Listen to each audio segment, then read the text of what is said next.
just appreciate other people, appreciate other people's talents, and let them fly, right? Because no company, no organization was ever built by one person doing it all, right? So I think the more you can learn how to let people shine and give them the power to be great, I think will let your business scale.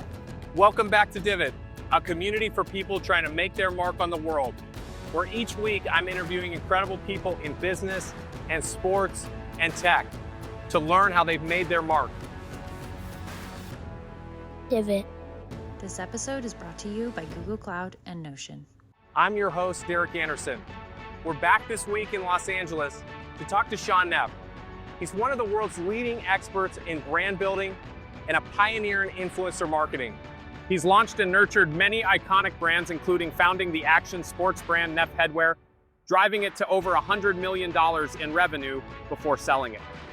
He was also the co-owner of Sunbum and was an advisor to Robinhood. As the co-founder of Beach House Group, he's launched several successful businesses, including Florence by Mills with Millie Bobby Brown, Moon with Kendall Jenner, Pattern with Tracy Ellis Ross, BÉIS with Shay Mitchell, and Noyz. He's also helped some of America's top retailers build their strategy. As if he doesn't have enough going on, he's also a part owner in the X Games and the Los Angeles Football Club. Tell me about this piece right here. What is this? Where did this come from? Who created this? Yeah, it's a really cool artist. Her name is Joyce Pensado.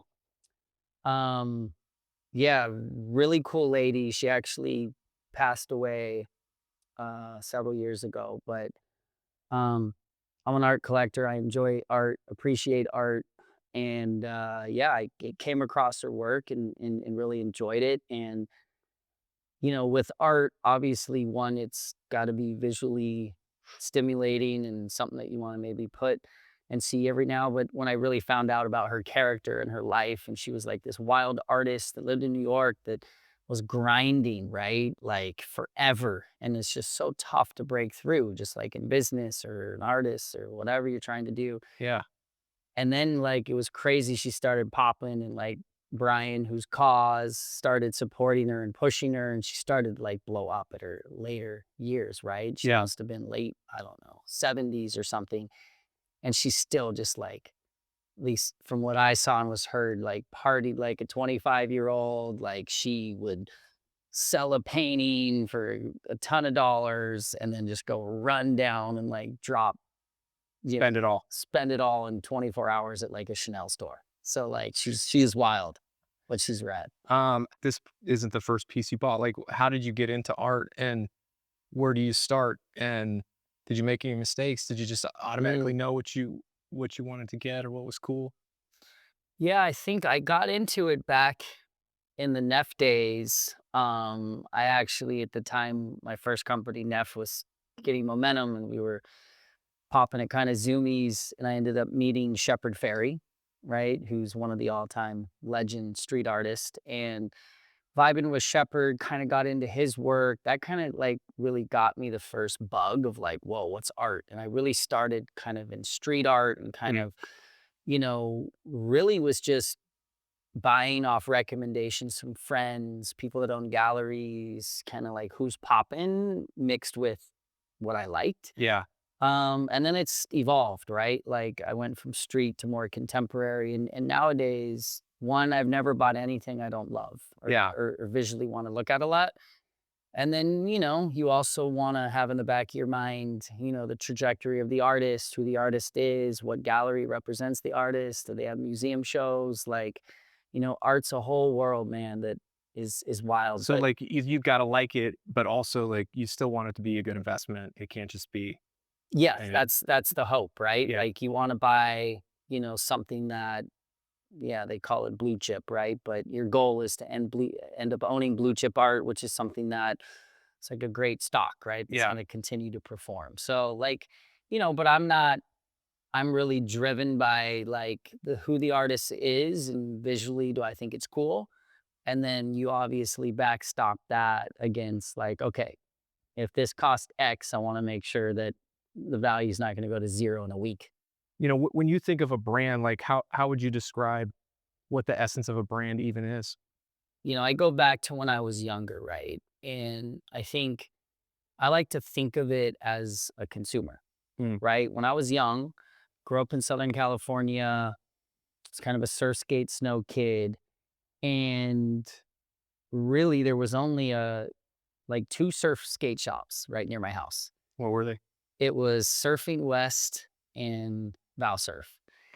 And literally, like those two shops, since I was into surfing and skating and snowboarding, they were like the stores where I could like relate to, right? So like for Christmas or if I ever had money, I would go to those stores and there was a couple brands in there that were like, I want to buy those. I want to wear that logo on my chest when I show up at school. It's gonna, you know, portray that I'm a part of this culture and a part of this tribe. Yeah. So like for me, when I really think of like me as a consumer and when I was young and why would I spend my money on this specific brand? Yeah. Because there's a ton of t-shirts I can buy, ton of different, but I was buying into, right, this tribe and this group that I felt resonates with me. Yeah. So I think in the end, like if you know, the true essence of a brand, if you can build something that in the end enables a consumer to feel like they're a part of it and Yeah. it's something that they want to consume and they want to spend your dollar on that brand, I think that's the big winner. You know, late 90s, I used to go to tons of these punk rock shows, and there'd be 20 people, 30 people at a Good Riddance show in the basement, you know, they do 8 o'clock and 9 o'clock. And, you know, and it was like, we'd wear these clothes and almost nobody knows what it is. And that's, you kind of like, but the one person that does, like, it was everything. It's like, whoa, you went to a Good Riddance show? Or, oh, you Instant like no connection. use for a name? Like, where did you see it? And yeah, it was like it was like, I don't want to be a part of any tribe. Like I'm against, you know, I'm like sort of against sort of this anti-culture almost, but unless you're in that tribe, in which case, like, we have something really tight to bond with. Exactly. And you see that, right? Like you see that in big brands. You're a Nike guy, you're an Adidas guy, the Tesla dude, right? Like even at Yeah. the biggest level of brands, right? There's people that are Apple fanatics, right? So it's like, yeah, I think engaging a consumer, right, and making them feel a part of, right, your tribe is massive. I think I've heard you talk about like brands sort of being almost like a person. Yeah. How do you think about that? The inheritance of a brand is, and the purpose of a brand is to tell stories, Mm, right? And to communicate your message, your product, who you are, and why someone might need it, right? So for me, really building a company, building a brand is storytelling. That's mm, kind of always where I'm rooted. Anything that I start or anything that I'm a part of, I really think of it, like to your point, as kind of what is this brand's personality? What is the vibe? How is it different? Like I like to look at, you know, you look at retail, right? I walk a lot of retail and I like looking at all the different shelves and you see the products on the shelf. So everyone there already has kind of a spot in the world, yeah. right? Like everyone already has their zone, their story, their persona, their vibe. So for me, Well, can you get there without a story? I mean, yeah, does everyone have a story, or some just like found an opportunity and like thrown something in there? yeah, I'm sure. Look, like I think every brand has a story, even if their story is we're random and we just threw it on the shelf and it worked, Yeah. right? That's still a story. I think brands that are impactful really know who they are, their point of difference. How are we different from the competition, right? What lane are we in and what's the story we're telling? And to me, like the greatest brands are very good at honing in, right? Like it always starts with product, right? Like if you do not have phenomenal product, you have no chance of building anything. You're Right. just you can create hype, someone buys it, never buy it again, right? So like the given to me is product. You have to have great and phenomenal product in any industry to give yourself a chance to win. Yeah. But for me, what I love is that brand. Like once you have the product, right? What's that what's that loud story that you're yelling to everyone that gets them to run to the store? Are you thinking about like, hey, I want to like lean into culture here? I want to lean in, or is it just like, I just want to figure out the story first, and then if it's cool, the people decide if it's cool or not? I think for me, it starts with what category, Yeah. right? Is the category on the rise? Is it on the decline? What's the size of the prize?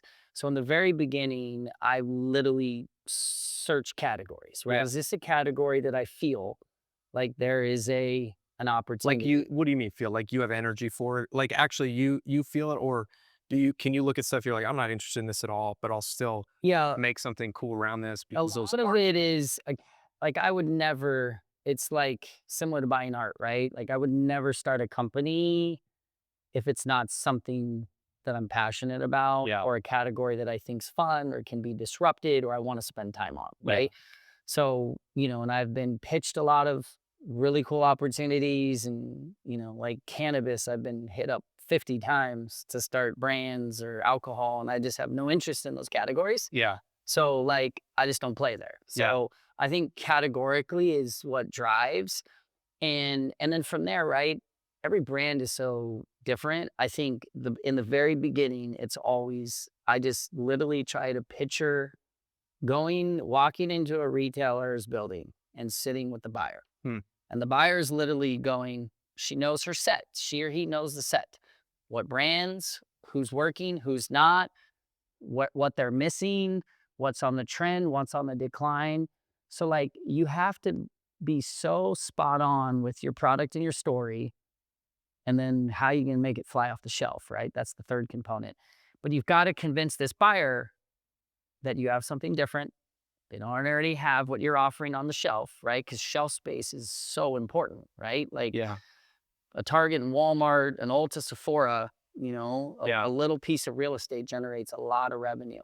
So that's how I always picture it is, okay, if I'm going to go sit in front of a buyer, Yeah. I got to show them great product. Yeah. I got to show them how am I different? Is it with a massive talent that can drive to 100 million people, that creates people to come in and shop their store? And not only it's a lift for her category, but they might get a new shopper, right? Like, what are you going to do? Create excitement for the shelf. And then how is your story different, right? Because she's already selling X, Y, and Z. So if you can convince the buyer that, oh, yeah, I don't have that consumer, or Right. I need to be stronger in Gen Z, or you know what, in this category, for an example, like we just started this new fragrance brand. Yeah. Let's talk about Noyz, noise. right?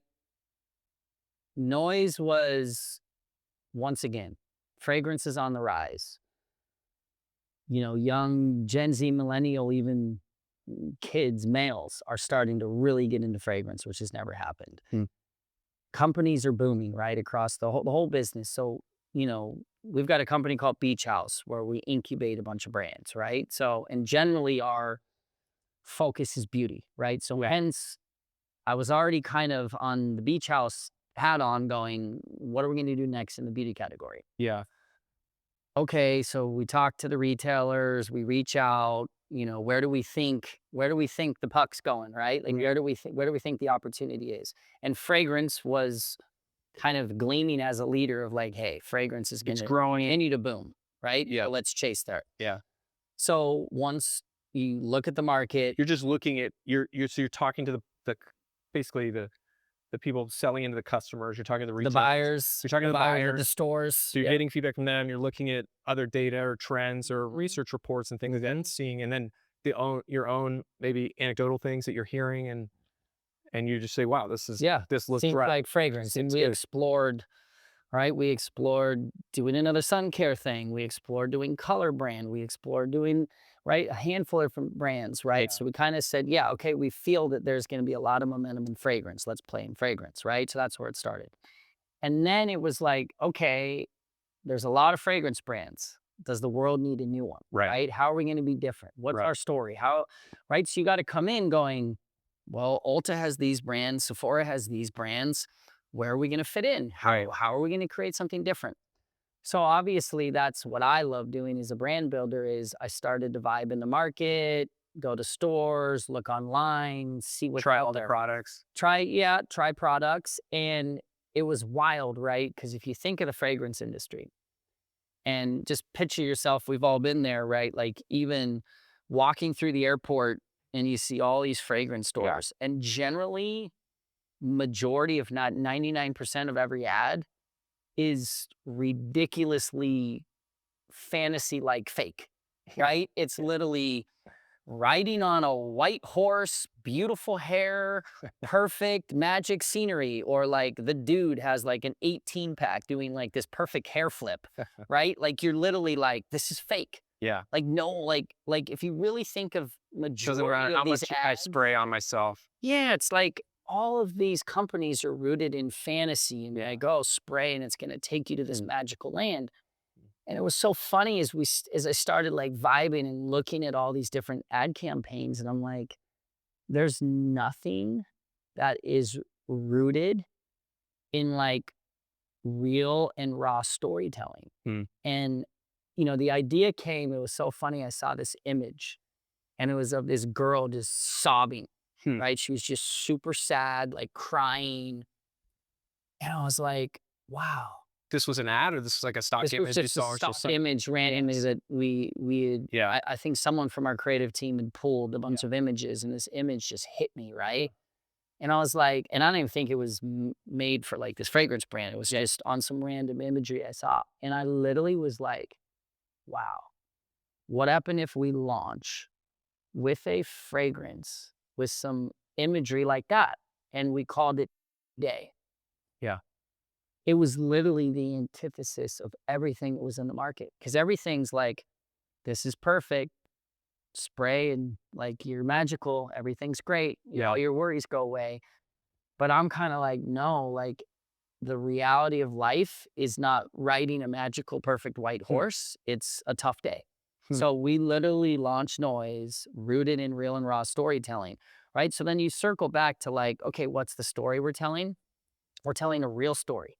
So Hmm. everyone else is saying, hey, spray this and look perfect and magical. We're saying, spray this, appreciate. We worked with this guy, Jerome, who's one of the biggest perfumers in the world. He did all of Byredo, right? So from a product standpoint, we nailed it.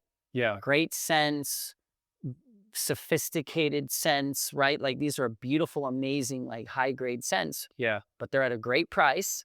And we flipped the market, narrative. flip Yeah. the narrative. And it's just like, hey, we're not trying to convince you that you're going to spray this and your world, you're going to end up on a white horse. Yeah. It's more of like, we're relating to you. Yeah. Like we all know that life's not perfect, but these scents are amazing. How many like influencer pitches a year do you think about, do you look at Oh, to, yeah. to get down to like, and how many do you actually go after? Geez, I mean, across all the brands, like we probably, who knows, even just at Beach House, right? Where we've got, that's where we incubated Millie Bobby Brown's brand. We have Pattern with Tracy Ellis Ross. We have Moon with Kendall Jenner. We've got BÉIS, the big travel business that did, we're going to do 300 million this year in revenue, right? That's with Shane Mitchell.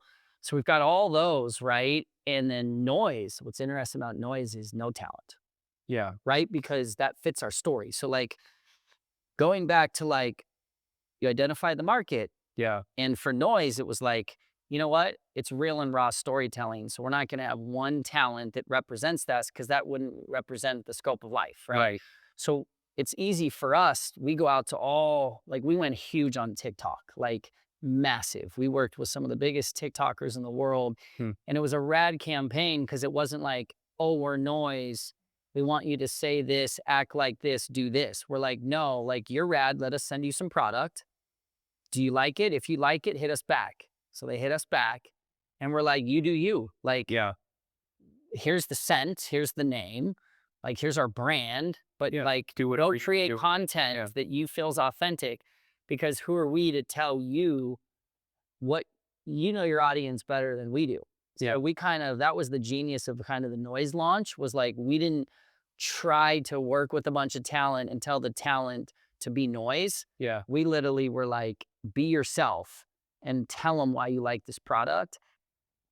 But very different from like a Tracy Ellis Ross and Pattern, right? Because that brand, she had already been on her journey.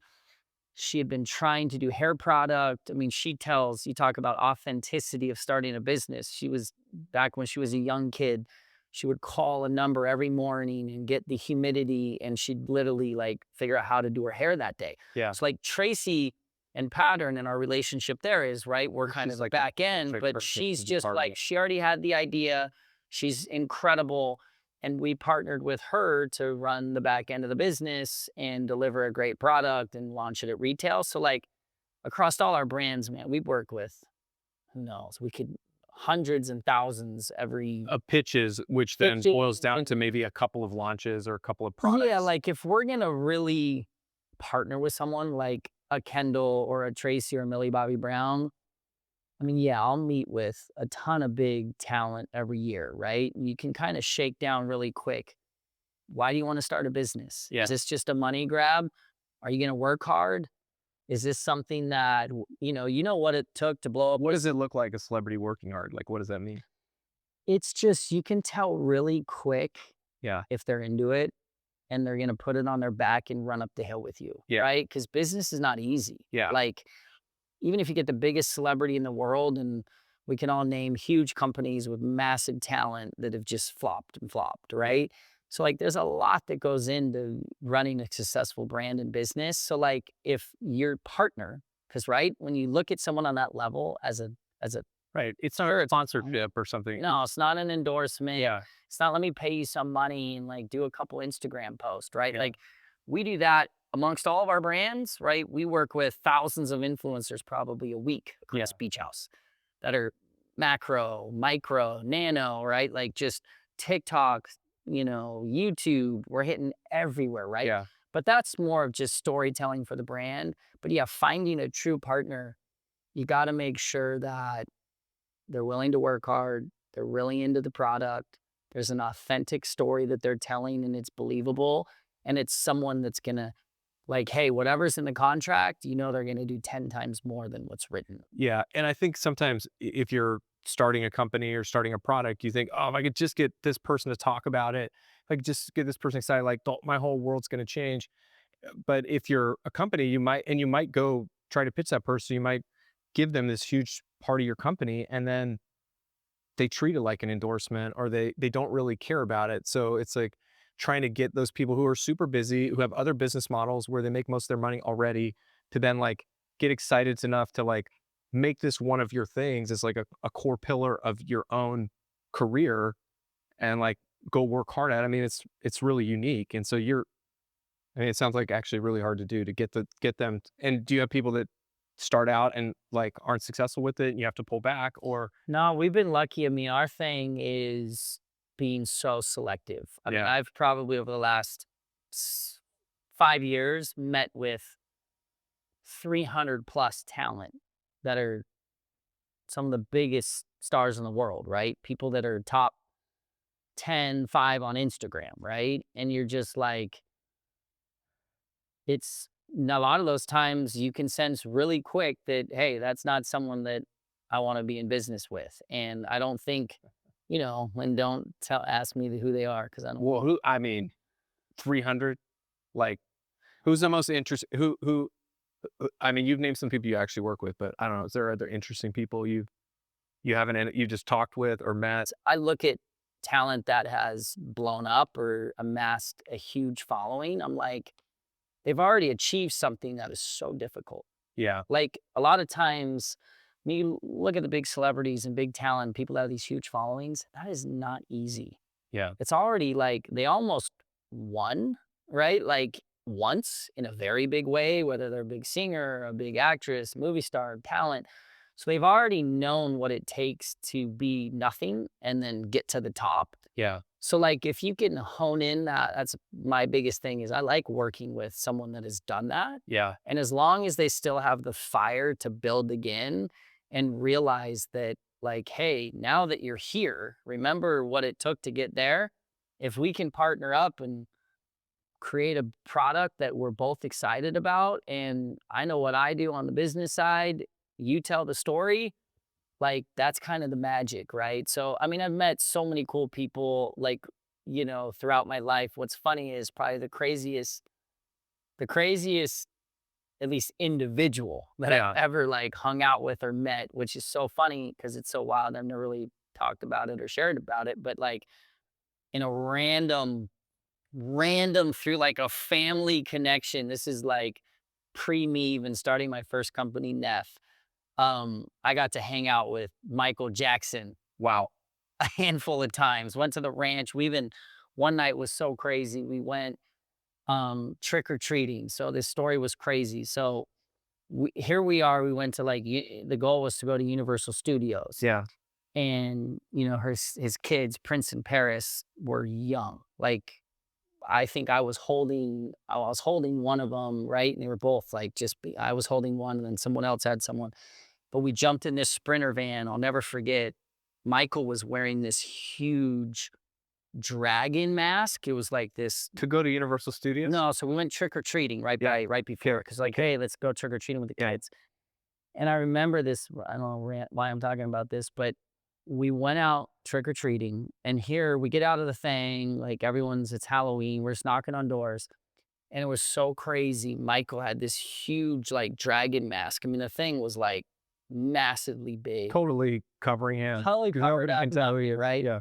And then randomly, we only trick or treated for like 20 minutes or something. But like on one of the last doors, like it was like trick or treat. And then this lady went back to go get her thing. And then he took off his dragon mask and he just stood there. And she like literally like turned ghost like and was like, and she was so tripped out because she's like, wait, it's Halloween. So she's like, but Michael, you're Michael Jackson. She's like, Michael? And she was like trying to touch his arm. And like she yelled at her husband, like, come here. And it was this crazy moment. And literally it was like one of the most wildest moments, right? So like that's like a random, like even pre me on the Neff days, like, you know, probably that night trick-or-treating with Michael Jackson was probably one of It sounds like a life. That's like a gnarly life moment. just interesting, like What was he like? just soft-spoken, polite, and just kind of like just to himself. And yeah, so who knows? Like he, you know, obviously You trick or treated with Michael Jackson. You're like, I gotta work. exactly. I gotta work with these people. Exactly. No, but it was just random. It was like through a family connection that they became close with Michael.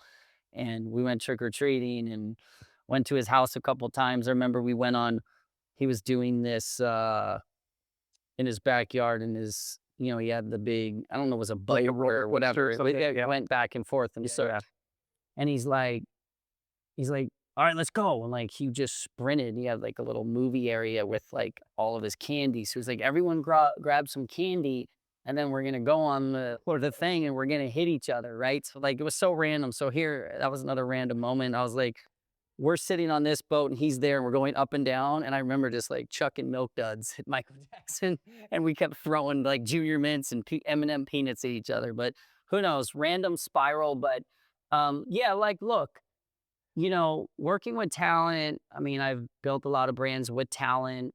I enjoy it. I love it, right? They're superstars. They've already proven and beat the business model of trying to be that famous. So like they're special, right? They're good at their craft. And then if you can somehow intertwine that with great product and tell an authentic story, because look, I mean, in a lot of these, you can sniff through it and feel like it's, a bad manager that had a bad idea that like hooked some guy up, and then they try to launch a product and don't do it right, right? That's the bummer is a lot of these talent brands, the product's not great. There's not a good operating They're not super team. involved. They don't really Might not be want to do the work.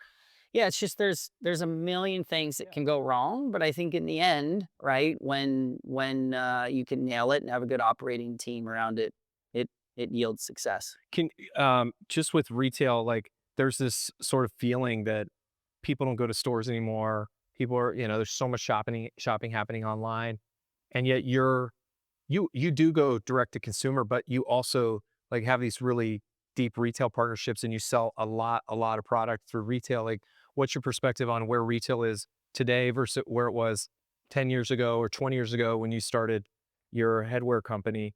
Yeah. Neff, like, how has it changed? And is it still, I mean, if I'm thinking about starting a business, getting my product into those spaces, like, can I still make money there? It's still viable business. Yeah, look, I'm such a fan of retail. Like, D2C, great. You can own your brand, you can tell your story, you can own the marketing, right? It's a great touch point to the consumer.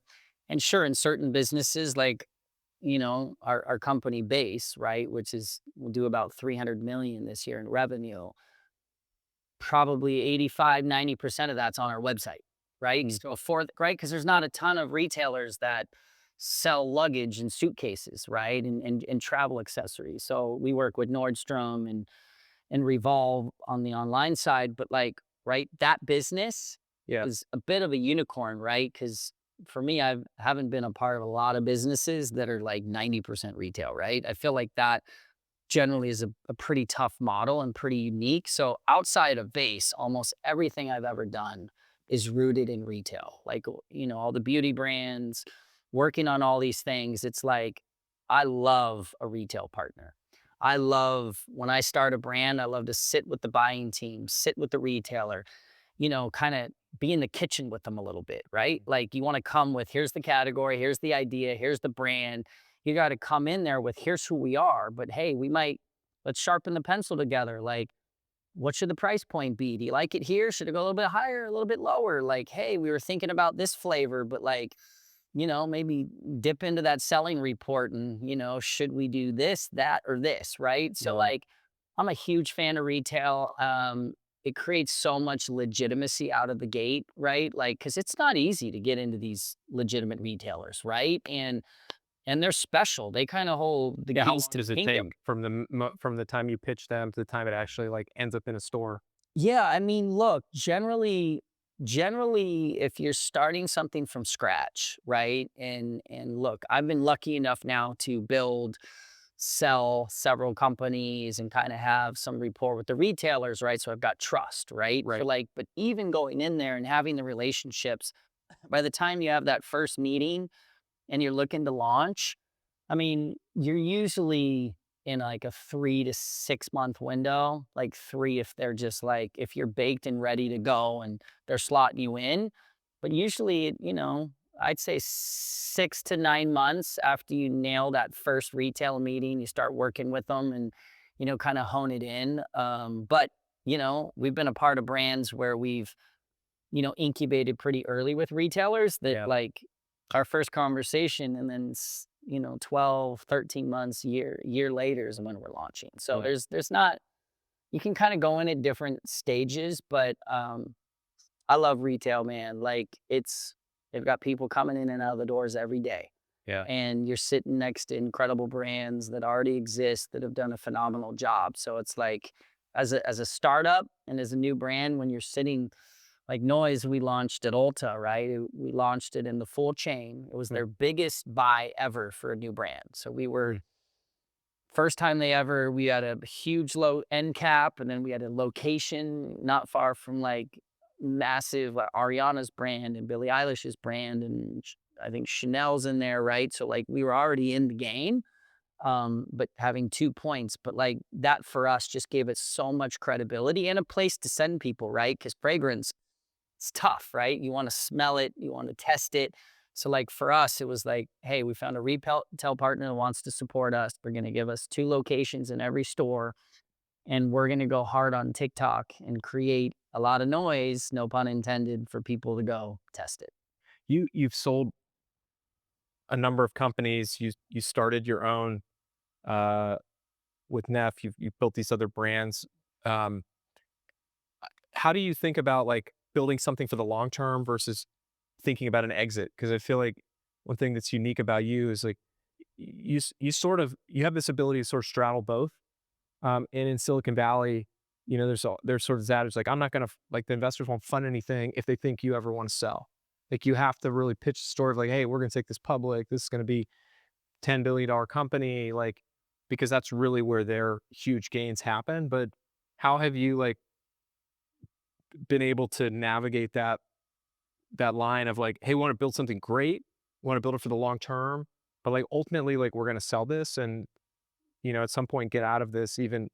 I mean, you sell companies when they look great, right? So you could, oh, I like get starry eyed and keep going, but how do you how do you navigate that?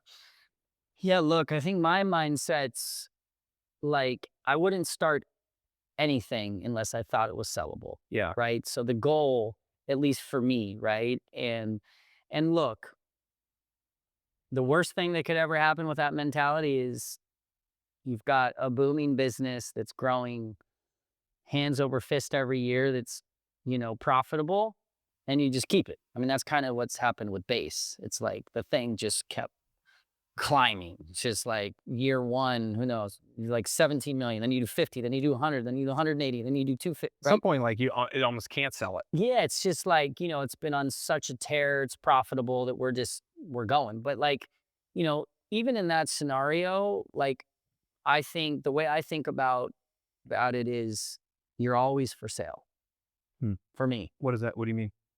Hey, day one, if there's an amazing idea and you just freaking launch it, and you haven't even done $1 in retail, someone calls you and goes, hey, we love this brand that you just put together. Like, would you sell it today before you've sold one unit? I'd have the conversation of what they Does that want us to happen? pay. Generally not, Yeah. right? But we've definitely been hit pretty early in businesses of people that have interest, Yeah. right? Like, so I think the mentality is you want to build a business and a brand that can live forever. Yeah. So you're not making product decisions, marketing decisions, operational decisions. You're not doing anything for the short term or for an exit, right? Because in the end, that'll kill you.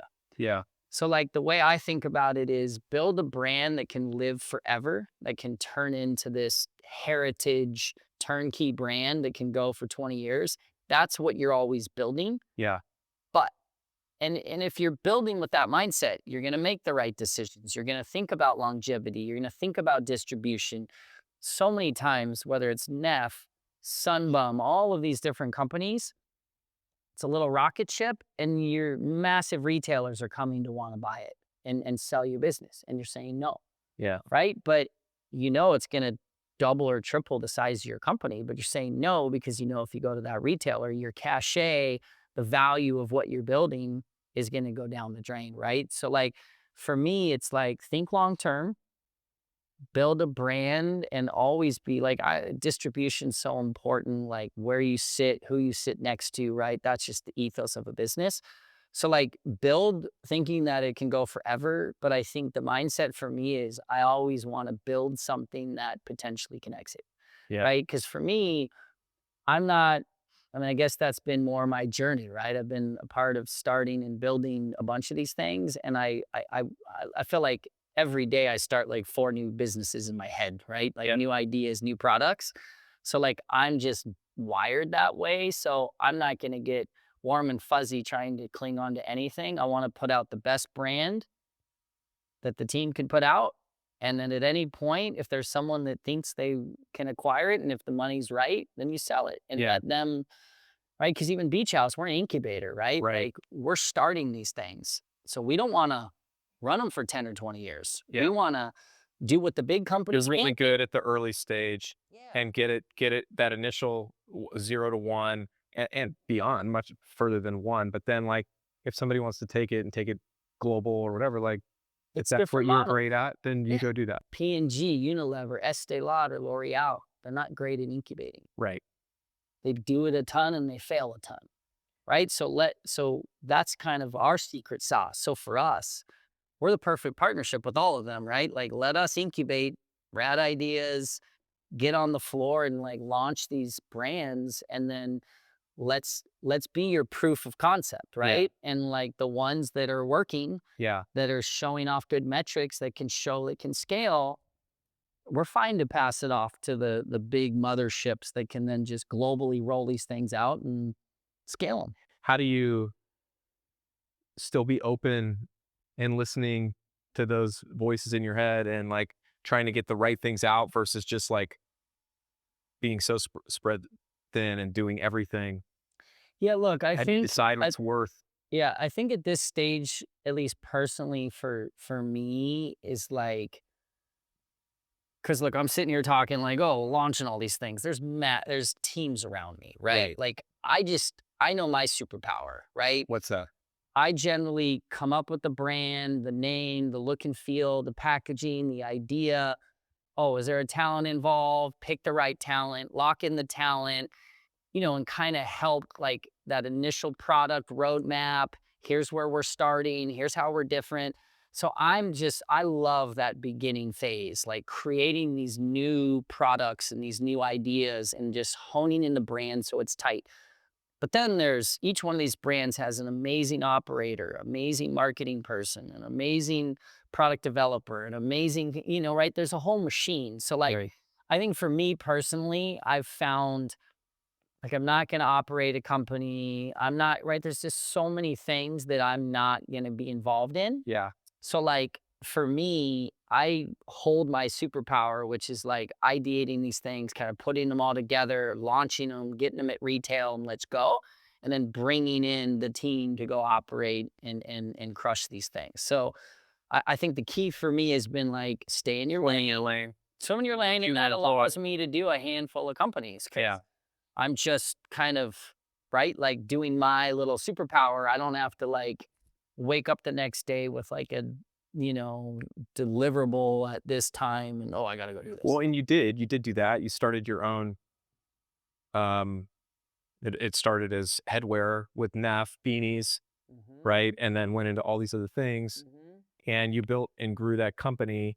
And then it seems like you sort of then you go into sort of advising companies and helping brands. You start helping Robinhood. You joined Sunbum as an investor like really early, right? What point did you join that? So Sunbum was crazy because the true story, I had a friend who I went to college with, and he had a neighbor that was walking by, and he was out, and his neighbor saw a Neff sticker on my buddy's truck. And somehow they were like talking about the Neff sticker. And my buddy's like, that's my friend from college, Shaun Neff. Yeah. Like, no way you know that guy. He said, I've got a sunscreen business and I would love to talk to that guy. Like, we're trying to figure it out. So random. So random. So my buddy calls me and he's like, hey, my neighbor wants to talk to you. He has a sunscreen business. And I was just like, oh my gosh. I'm like, this is not a good idea. Right. I was like, okay, Bobby, Don't ever call me about. you're a good buddy and I'll do you a favor. But I had zero expectations, right? Because like my buddy's neighbor, right? Yeah. It's a sunscreen company. And they wanted to reach out because I had done Neff and I was in all the Surfskate snow stores and right. So kind of knew the playbook. So it was so funny, like they called and it was so crazy. Like I was just talking to the guy on the phone and then he's like, yeah, it's called Sunbum. And so my head initially went to like Sunbum. Like I went to like sunny butt cheeks or some weird copper tone visual. And I was like, oh, this is really bad, right? So I kind of, and then it was crazy because I was kind of like, not really that interested.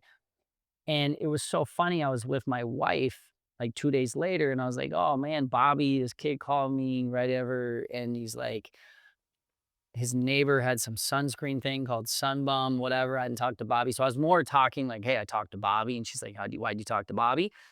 And literally, she's like, "Wait, like Sunbum?" So she went, and at the time, Sunbum was small, right? Yeah. This wasn't Sunbum of what we think today. Maybe a couple million in revenue, not a big business, and But a great product. yeah, and they had the wood grain and the yellow monkey, so my wife went and grabbed one. She's Mm. like, "Remember when we were in Florida? Hmm. I bought this at a surf shop." Hmm. So there's this weird connection, and I was like, "Whoa!" Like that made me like think, and I was like, "Whoa, that actually looks cool." And where my brain went, I was like, "Whoa, there's not a company right now in sunscreen that has." Would a kid take the logo, had the little, or Sunny, the Sunny was what the little ape's called. There was not a logo that could go on like a surfboard or a truck. Hmm. And I was like, wow, this brand actually looks cool. Yeah. The packaging's phenomenal. So long story short, it was nuts. Like my buddy's neighbor, they have a conversation. Hey, can you help my sunscreen business? I ended up going, they had been going around trying to raise capital. No one would fund it. And literally and I waited a little while, was trying to see. Why wouldn't you? I don't know. No one was funding it. They literally had been talking to people for months and no one was funding it. And it was literally down to the wire. Like literally, I think there was maybe a couple weeks left of runway of cash in the Sunbum business. Wow. And I ended up funding it. And at that time wrote the biggest check I'd ever wrote in my life. And I became the second largest shareholder in the business. Wow. And funded Sunbum. And literally, I think if I didn't write that check, I don't think Sunbum would have even survived. Yeah. Like I think it was just gone, going out of business. So lucky to write that check. At the time, a guy came in at the same time as I did as our operator. He was a great guy from Australia, Adam, smart guy, and he kind of took over as CEO, and it was rad. He talked about this, it was, timing, everything's wild in life, right? So at the time when I made the Sunbum investment, I was actually hired by Target, and I was helping them do their kids' apparel business. It used to be Shaun White, Massimo, and Cherokee, and they wanted to ditch those brands and create new private label brands, so I helped them in that process. So I ended up, through another mutual friend, locking in a broker in Minneapolis, and I set up the meeting. And literally, like, while I was in town working with Target, right, and advising them, we walked downstairs to a lower level, had a little sunscreen meeting, and Target brought it in off that meeting. And then when we sold Sunbum to SC Johnson, Target was the majority share of our revenue. So that one was a wild story. I was like in Southeast Asia recently, and like in the most random small place, and they're like, I'm driving this rickety, Grab or whatever the Uber is over there, and like I'm just like, right on the window is the monkey. Oh, that's amazing. And it's just unbelievable to think, like, you see these things and we're talking about these ideas, like, you can't sleep at night, and you got to get these things out of your head, and so you can sleep basically. And then these entrepreneurs put that together, ups and downs, some success, some fans, right place, right time, keeps it going. That leads to a relationship with Target, which leads to this thing going all across the world. It's nuts, man. And like, look, nothing's easy. And like, even Sunbum, there was a moment like 6 months after I wrote that check that I thought the thing was going under, right? Like, I literally was like not sleeping at night going, I can't believe I wrote that check. Like, this is sketchy, right? Like, I don't know if we're going to survive. So like, nothing comes without risk, nothing. And I think for me, the raddest thing for me about being an entrepreneur is seeing my products in the wild. Like when I was young, Neff, there was a good 5 or 6 years, I couldn't leave my house and drive 5 miles without seeing my last name on a t-shirt or a hat. I couldn't go to an airport. Zero chance for 5 years if I went to any airport in the country that I wouldn't see at least my name every 10 minutes, right? Then you go into like Sunbum, and then it's like, wow. Like, I remember when my buddy called and I wrote that check and like literally saved that business. And now any pool I go to, anytime I go to the beach, any resort I go to, any store, you see Sunbum. Yeah. Now even with BÉIS lately, like every time I'm at the airport, not even like people walking with it, but now on every flight, probably within, everyone takes their luggage and puts it up there, probably within every 10 bin of someone putting luggage, I see BÉIS. Wow. So it's like, for me, I think that's been the magical outcome of this whole journey, is to like start with these ideas or be a part of these tiny little things that no one knows about. And then you just leave your house in this big world and just see these little things that you've been a part of, which is like, that's why I keep, just so fun. Yeah. It's like the most satisfying thing ever. You're like, wow. And no one knows like the blood, sweat, tears, ups and downs, chaotic journey that, for that thing to just to even be possible. But it's so fun to see people. Back to what's the point of a brand? The point of a brand is someone buys your product and loves it. Tell me about how you got into the opportunity to become an owner for LAFC as well as the X Games. Like, let's start with LAFC. Like, where does it even start? Like, how did that conversation even begin? Who to begin with? How did you, is that something you always wanted to do? Is that something you just like, where did it come from?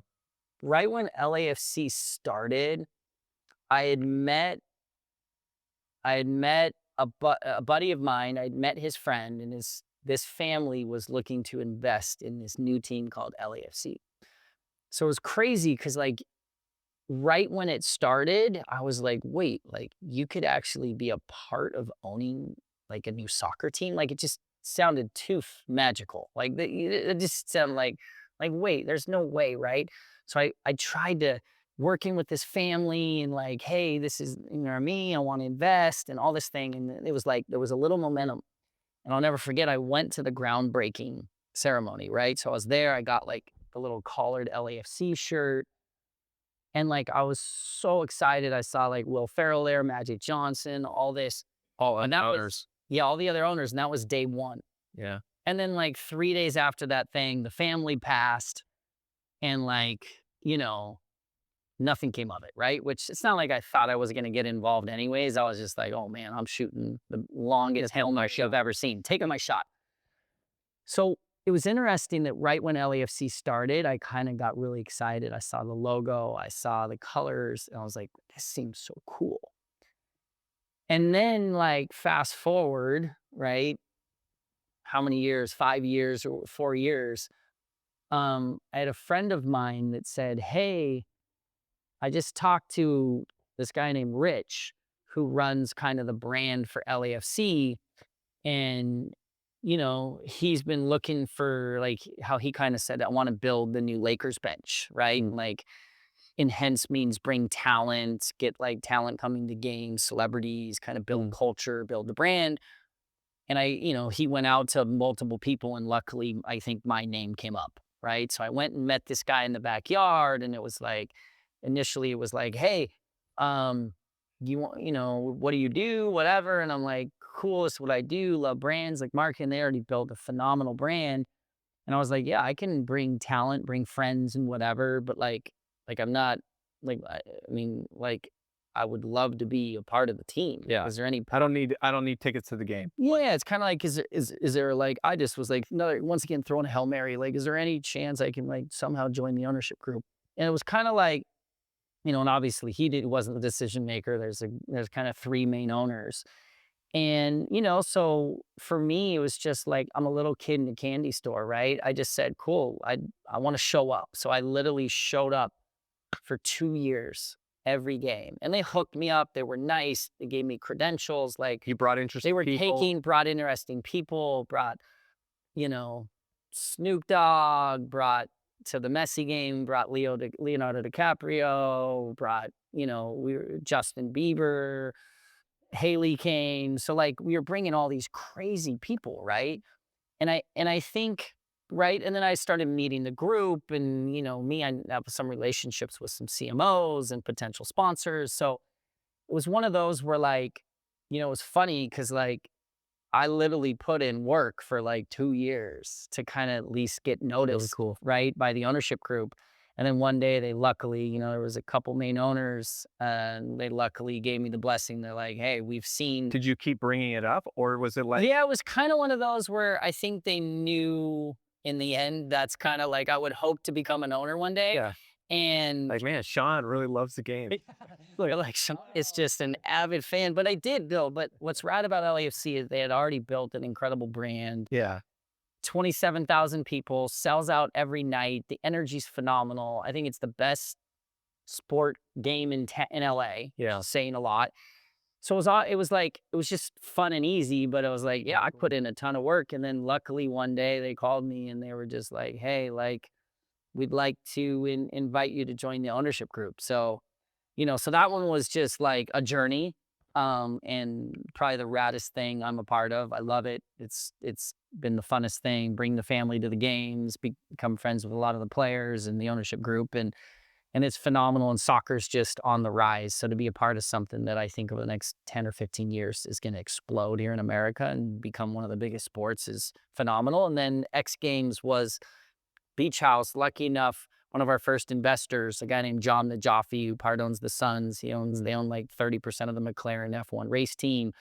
He was one of the guys that initially seeded Beach House, our incubator, and he ended up with his partner Jeff carving out and buying X Games from ESPN and Disney.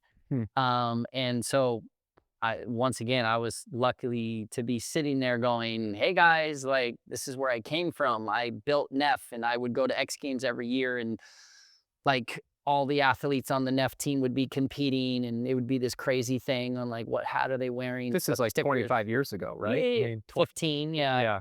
So it was such a surreal moment, right? To now like building Neff, my first company, and like going to the X Games, and it was like our Super Bowl. Yeah. And like when someone won or someone got a podium with a Neff sticker on it, I was like beyond. And then now to be a part of the ownership group and be on the other side of stuff and work on like, hey, what does our merch look like? And what's our plan for next year? And what artists, helped wrangle like Wiz Khalifa and Cascade to come spin in Ventura. So that's been a surreal moment. And the sports stuff's just, super fun. I just invested in a Formula E team that we're announcing here in like a week. So the sports stuff to me is super fun, man. It's just Does it make money? This is incredible. Yeah, look, I think the general rule of thumb, and we can talk to our boy Ryan Smith. He would know more than I do, right? But like, I think the game that I've learned is, right, you got to hold on to the teams, and over time, right, the value increases, right? So like, I think it's tough for all companies in sports, right, to be profitable, to make a lot of money. I was good friends with the Miller family, who used to, own the Jazz, that sold it to Ryan. And even them, I remember Larry telling me a handful of times of like, like he had to write a big check to keep the Jazz going, right? Yeah. So like, but I think you get in sports is phenomenal. So it's more of a, put money in, and Let it invest. 99 out of 100 times the franchise increases in value. Who are the human beings you most admire? I just admire someone that's just loves and appreciates you for who you are. Yeah. Right? Forget the noise, forget what you've done, forget, what you're wearing, what you're doing. So I admire, I would say I admire the closest people to me in my life, right? Because I think they appreciate me for the slacker and who I really am, right? And look, there's a lot of people that I look up Or is to. anybody calling you a slacker? I don't know. I haven't heard that a lot. I don't know. I've just sat here for an hour, and I'm not feeling a lot of slacker energy. Man, who knows? Yeah, maybe, that's always the tough thing in life, right? Like balance. What's the hardest thing you think you've ever accomplished? I would have to say serving a church mission in Argentina. Oh, really? Yeah, I mean, it was phenomenal, but I got super sick. It was one of those where, hey, I'm going to go do service as a 19-year-old, and I'm going to leave everything behind and go do service. And, and in the end, it was probably the building block of my life, and it ended up rooting me in something more than myself, which I appreciate and will appreciate forever. But man, almost for about a year and a half, almost 80% of the meals I ate, I threw up. I was like just physically sick. So it was a grind. The accomplishment you're most proud of? Just my family, I think. Like, in the end, it's just rad to have a wifey that supports you. Got 3 boys. I think work-life balance is not easy. And me, they kind of all know I'm an animal and an psycho entrepreneur that's trying to do a million things every day. So I think the fact that I've been able to, have an amazing family and great kids around me, I think that's what I'm most proud about. Best advice for doing hard things? Power through it. I would just say grit, Grind. like grind,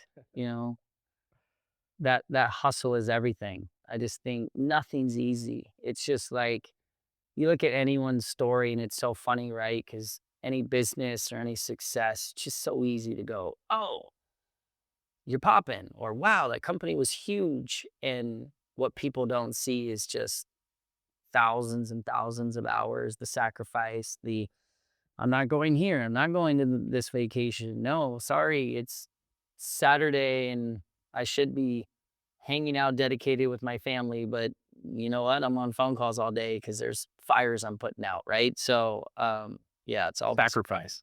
massive sacrifice. Yeah. How do you measure your life? Mm. I would hope to measure my life on just hopefully trying to be a good person, trying to be nice to others, be respectful, and hopefully in the end, I think in any industry, it's all relationships and it's all reputation. And I'm not saying I'm perfect, but I try to live a life where hopefully I don't do people bad, do people dirty, and try to be an upstandard guy that you know people would be willing to do business with. When you die, Mm, if God's there to meet you, what's the first thing you hope he'll say to you, or that he asks you? mm. I hope he just gives me a hug and says, "Well done." And I think well done in a way that hopefully has nothing to do with what companies I've started, nothing to do with probably 99% of the stuff that we've discussed here. Hopefully, you know, God can look me in the eyes and say, "Hey, you weren't perfect like a lot of my other sons and daughters, but you stayed on a good path and you tried to be a good human." Is there one insight that you have from your career? Is there one thing that Mm. you always point back to?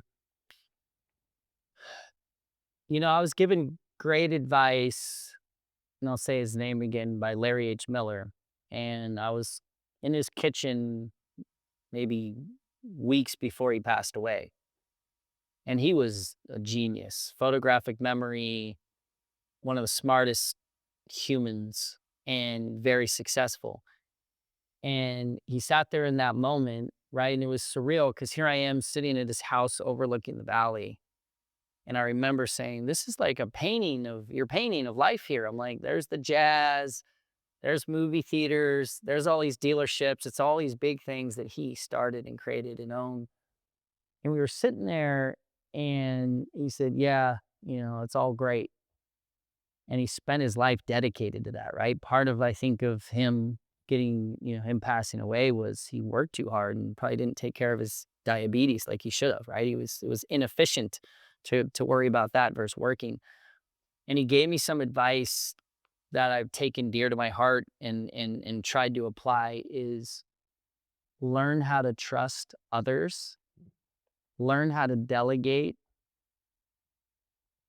and that has just stuck with me. It was so funny. My first company, Neff, I was just young, right? And just trying to do everything, didn't trust anyone, was overlooking everyone's shoulder. I was in everything. And it was a rat race, right? And I probably created more chaos than I needed. And then now, as I'm like, let's say older and a little bit wiser, man, that like all I try to do in life is this is my little thing I'm great at.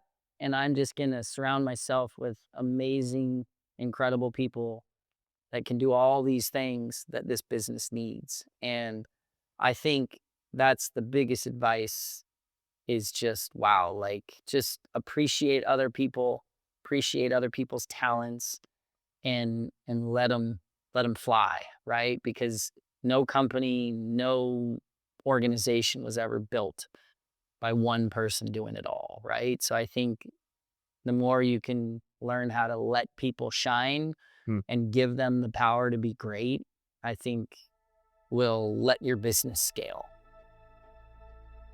Dude, thank you so much. Inspiring. Divot. On next week's episode. The idea of market-based pricing, the idea to let the market set the price for your product rather than us as a brand having a fixed price, that is the through line of everything that I've created. StockX, Fanatics Collectibles, you know, Ghostwrite. All products within the hype economy are fundamentally products that are supply and demand driven. They have finite supply.